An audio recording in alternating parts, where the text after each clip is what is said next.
episode of The High Ground powered by Premier Companies. Sal, how's it going? Doing great. Good. Hey, we got Aaron Bledsoe with us. He's joining us virtually because there's a lot going on around grain facilities this year, especially this time of year. But this year especially, a lot of different scenarios that we're running into. As a preface, we are at October 20th, 2022, and we've had a good run from dry weather, but some other issues popping up. So, Aaron, let's just kick it to you, and I guess we can start talking about first probably the river issues and rail and what all's backing things up, because I think progress has not been an issue this year. No, we've had a really good run of 4 or 5 weeks now here around the southwestern part of Indiana. The river is the big issue. The Ohio was currently shut down at the beginning of this week. The Mississippi was shut down about a week and a half, 2 weeks ago. Barges are getting backed up north and southbound. So it's getting to be a very, it's not getting to be, it is a bad situation on the river right now. I talked to one of my sources down there, a place that we deliver a lot of beans to, and they said instead of being able to put about 75,000 bushels of beans on a full load of barge, they're only getting about 50,000. But everyone's still expected to pay full rate on the freight. Oh, wow. Yeah, so you can only imagine what those bids have done. In order to cover that cost, they're having to drop their bid. And honestly, I completely understand why, cover the cost, but also they don't have anywhere to go with it. So they could still pay you a lot, but they won't be able to take it. And that does nobody any good in the heat of harvest. So, that's nonsensical that they can pay you, but then they can't pay you, right? Just wrecking a market at that point in time. Yeah. Yep. So I would buy the beans for you, and this is the price that I would do it, but I can't. So, that's I know that it happens when you're selling stuff too. Occasionally, at times, it'll be like I can sell it for this price, but I don't have it. So I get the first question, I guess, though, is that so the barges are moving up and down the Mississippi and the Ohio. It's just that they're not as full, right? So they don't draft as much. Yes. Yeah. Yep. So they got the traffic up and going again. They're just not able to carry the capacity that they're usually carrying, and they're going at a much slower rate. So they've dredged a couple spots. I know down at around Cairo, Illinois, they had to dredge that on the Ohio.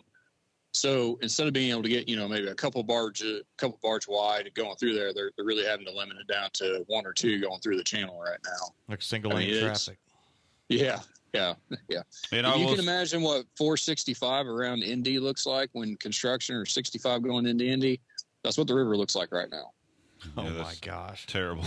Give you nightmares. But and to back up just for a minute and explain, when Sal said draft on the barge, that is the distance that the barge is actually under the water, the difference between the top of the barge that's above the water and below. So I think a barge generally needs roughly, I think that's 12 feet. And we know that the Mississippi River has been as low as I think 8 to 9 at times with allowable draft. So lightening them up and partial capacity is the only option we've got. So talk about with it pushing back from the river and pushing back from some of those outbound marketing opportunities that we have. What's local capacities look like currently?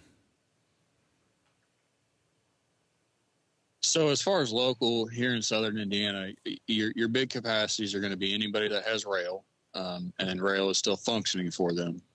It's getting tricky to get rail cars. We still have that rail issue going on with potential strike in November. They put down the plan that Biden proposed, so we have that. But as far as your local markets, right now the rail is still running if you can get the cars. So those are going to be some of your better markets, and also any of your processors. So anybody taking beans and turning them into soybean meal or using the oil out of them, that's going to be one place to look. As far as the elevators go, I know they are starting to back up. Currently at Columbus, we had to go to contract only. We're not far from that. On the western side of our territory as well, there's some other local elevators that actually had to shut down because they couldn't get the rail in for beans. They couldn't even take their contracted stuff at the moment. So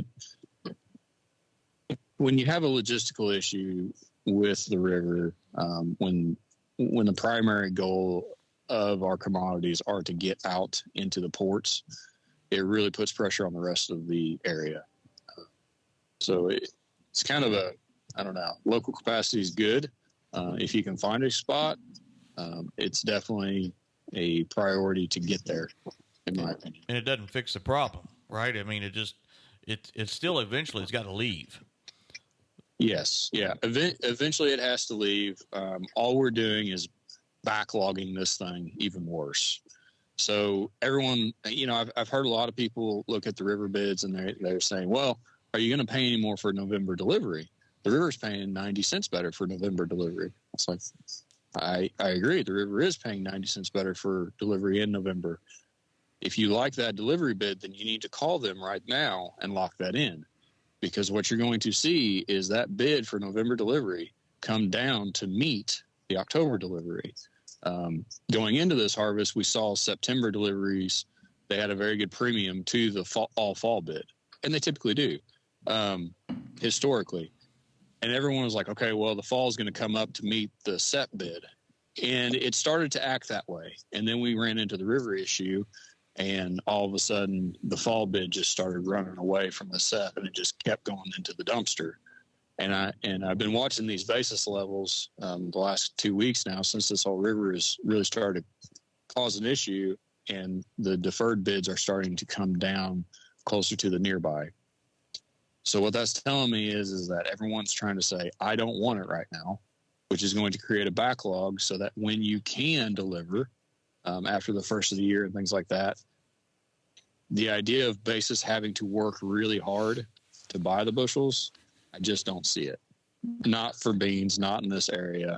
I don't see basis having to work very hard to buy the beans, because everyone's going to have quite a few of them. And after the first of the year, we usually see quite a bit go to the river anyway. So if they're going to show up, why would you run the bid up any higher than you to buy them? So my opinion on beans, like you said, Sal, with it being backlogged, I would be looking for good bids. Know your number. That is the big thing. We talked about it before on the other podcast. This is a high entry game to play right now. If you know your break even number and we're still making money, I would lock some bids in right now for yourself for beans. What question? I guess what fixes this? I mean, we think about the Mississippi River, and we always just talk about when we say the river, we're always talking about the Ohio River where we're at. Mm-hmm. So we don't have to say what river. We know when we say the river, we're talking about the Ohio River. So mm-hmm. what fixes the Mississippi? Obviously, if we had rain, a substantial rain, but does the Ohio? I wonder if it contributes enough to the Mississippi. I mean, there's there's droughts out west that's compounded. Mm-hmm. So we've got a dry weather here in the Eastern Corn Belt, and out west where I guess the Missouri and everything else feeds into the Mississippi, they're dry, and so it's going to take almost like a big national event to get the rivers back up. Yeah. Yeah, and that is the real scary part about this whole thing is it's not like we can just get 5 inches of rain here in southern Indiana, and all of a sudden the rivers, the Ohio and the Mississippi, are back up and going. I mean, it's not that simple. We need rain. We need big rain in the Pennsylvania area to get the Ohio up. We need big rains up north, around the Wisconsin and stuff like that to really get in Iowa, which is starting to get dry. We need rain in that area to get these rivers up and going. And in order to get that type of rain, it's just not looking great. I mean, like you said, places are dry. We could take 5 inches of rain here in southern Indiana, and not much of it would really hit the river unless it came in 30 minutes. I mean, we're getting pretty dry down here. Nothing like what they are out west, but we could definitely use some moisture here, and the ground will just soak it up. It won't even hit the river. Yeah. So as we talk about big weather events that might help the situation, obviously anytime we get moisture in the fall, that hurts our harvest progress. Where are we currently on harvest progress, Aaron? Let's just talk about our local area for now. We don't necessarily need to worry about nationally, but in our local territory, how are we getting along? Guys went after the beans this year, so I would say we are well ahead of our 5-year average on bean progress in this area. I mean, we just flat kicked it on some beans this year. We are, my facility, we're easily 25 to 50% ahead of what we were last year on total bushels into this facility at this point in harvest. And I think that is all contributed to the fact that they went after the beans first. So as far as progress goes, I'm going to say we're on the tail end of this bean harvest in this area. I'd say we've got to be getting to at least 80% done, I would say. So everyone's trying to fight and scramble to make room for that last little bit for everybody to finish up on. Corn, I think we still got quite a ways to go because everybody put such an emphasis on beans. The weather was great. You can always shell corn later in the year than you can beans. I'd say corn's tricky. Some guys are completely done. Other ones are just now getting started on corn because they did nothing but beans. So I'd say corn's, we're well over halfway through corn, but we've still got quite a ways to go, I think. I was kind of looking at our notes, Ryan, and I think we've had some listeners ask about basis and the difference, I guess the differences in the basis points and what that's going to look like in January. I guess, Aaron, can you tell us, I know you've done it before and explained the basis. What does that mean? What's happening now, and where's it going to go? Yeah, so the biggest job of basis is to move bushels from where they are to where they aren't. That is the sole purpose of basis.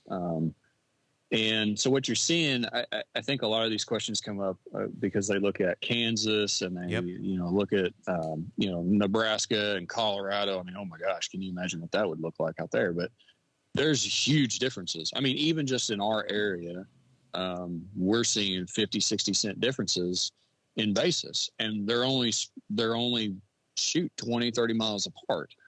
But a lot of it is this crop is very, there's a lot of variability in it. And so you'll see those differences in the bids from where the corn or beans are to where they aren't. That basis is trying to pull those bushels into that area where they don't have them.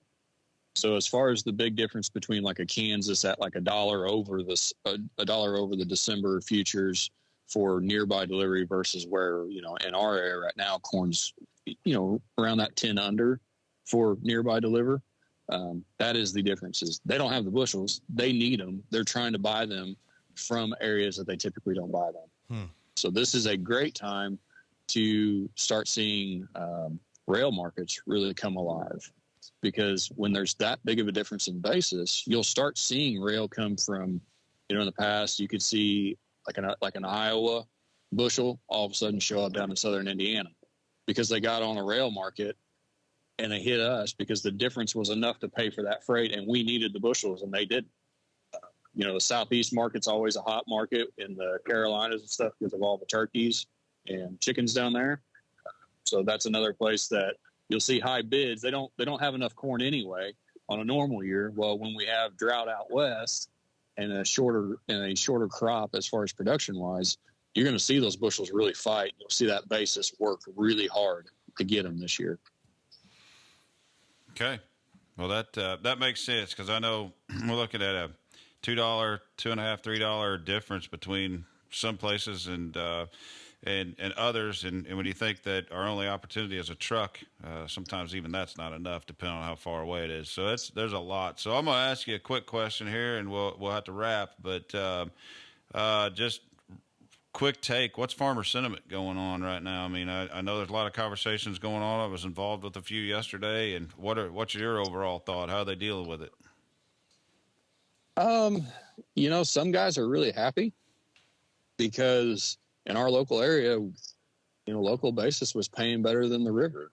So the mentality was, oh my gosh, I get to stay local instead of having to drive to the river for another 20 cents. So the sentiment has been pretty good. I'm starting to see that change a little bit as we get closer to the finish line. Everyone's a little nervous on getting stuff delivered and knowing where to go with it. But overall, I would say farmer sentiment is pretty good. There's been a few where the acres haven't done quite as well as what they initially thought, but then there's been some that have it's better than last year, which is hard to believe, but they've got some acres out there that are better. I think it varies just like this crop did. Just the way the crop went in, I think the sentiment varies just about as much as that does. But the futures are still holding together. I mean, we've been here for 3 weeks on corn, and we haven't hardly moved much. So these are still good numbers. It just feels weird. And then if a grower does have on farm storage, I mean, you kind of get into the speculating a little bit, but that certainly gives you a cushion, right? I mean, if you got on farm storage, and this does clean up in the first quarter, and you can cash flow that long, that gives you some room, right? It does. Yep. I really like the idea of still moving bushels, bean bushels early. I don't. There's so many things working against beans right now, even though that we have a smaller crop than what we're used to. If I have on-farm storage, I would still be quick to pull the trigger when I see a number that I like.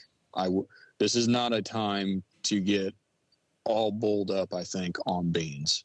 The cost of expenses are much higher this year, and beans give you a really good cash flow right now. So I would still be looking at moving my beans quickly, even if I have them in a bin right now. I'd be looking for some quick ship bumps where I can, or locking in deferred before it starts to fall anymore. Even if not a huge fan of talking basis, because unless you have a hedge account, basis is just kind of a number. But if you lock in basis, then what you're saying is that you like the basis level and you want to see the futures go up. So if you like the basis, I would highly advise locking that in for your deferred bids and then see what these futures do for you, because you might be able to see the futures for beans run up a little bit because we do have a smaller crop. And if we get the rivers squared away, you will see these futures go up when you start seeing export sales come online. So I don't think the basis won't do the work this year, because we're going to have to fight through all this backlog. So the basis could potentially weaken, but futures, I think, have a chance to strengthen. So I'd lock in basis and see what we can do on the futures if you have on-farm storage for beans. On-farm storage for corn, I think you have a pretty good opportunity going forward. We do have a smaller crop. My big question is how much demand is going to get destroyed with this administration and some of the fuel issues that we're having. I mean, it's just, if anybody can tell me where ethanol and oil and the U.S. dollar is going to go, I'll tell you where this corn market can go. But I do think overall, I think, especially for this local area, corn's still got some pretty good movement to be had for on-farm storage. So this is I like on-farm storage. I don't like building an on-farm storage where you can hold every bit of your crop. I think that's risky. Yeah. I like spreading the risk out. Have some delivered, take some risk off the table. And if you want to keep some on the farm, I think that's a very good option. Okay. Well, Ryan, that's all I've got. Do you have anything else? I do not. Aaron, thanks. Appreciate it. Aaron, appreciate it. We're going to have to get your longer arms or a selfie stick if we're going to be able to see the facility behind you while you're out working, multitasking. There you go. There you go. Yep, we're almost there. We are almost there. That big bin is going to be operational by this afternoon, hopefully. Oh, so that'll be good. Perfect. Oh, yeah. All so right. If any local person's listening, buddy, bring your corn. We got space. Outstanding. All right. Thanks, Aaron. Have a good day. See you, Aaron. Thanks, guys. See you. Well, that concludes another episode of The High Ground, powered by Premier Companies. Thank you very much.